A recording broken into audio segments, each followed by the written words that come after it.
દેવ કેરી ખાખા કરે એટલે એને ફોડલીઓ થાય બરાબર. તો એના નાકની અંદર ફોડલી થઈ હતી બરાબર. તો મને શું કે ખબર છે, રાત્રે એ ઊંઘતી હતી તો એને એસી બાજુ મોઢું કર્યું. આમ જો એવું કહેવાય ઊંધા સૂતા હતા, તમારા પગ બાજુમાં માથું હતું એમ. હા એ જ. એટલે હું તો સીધો સૂતો. રાત્રે કેટલું જોરથી લાત મારી હતી અને એ દિવસ સવારથી જ મને નાકમાં દુખાવો ચાલુ થઈ ગયો. કા મારો વાંક નતો, તમારો જ વાંક હતો. રાત્રે મારા પગ આગળ એનું મોઢું રાખીને ઊંઘે તો શું થાય? થોડી મને ધ્યાન હોય કે આ બાજુ સૂતી હોઉં, કેટલું જોરથી લાત મારે.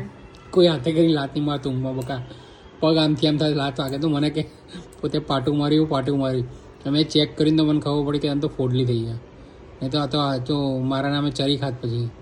હા તો તમે માર્યું, તમે પાટું માર્યું એટલે જ ફોડલી થઈ. એવું રાખ બસ. તો હવે સૂતી રહી તો જોરદાર પાટું વાગશે. બહુ સારું. આ નાક આખું તોડી નાખે. હું તમારું તોડ નાખે.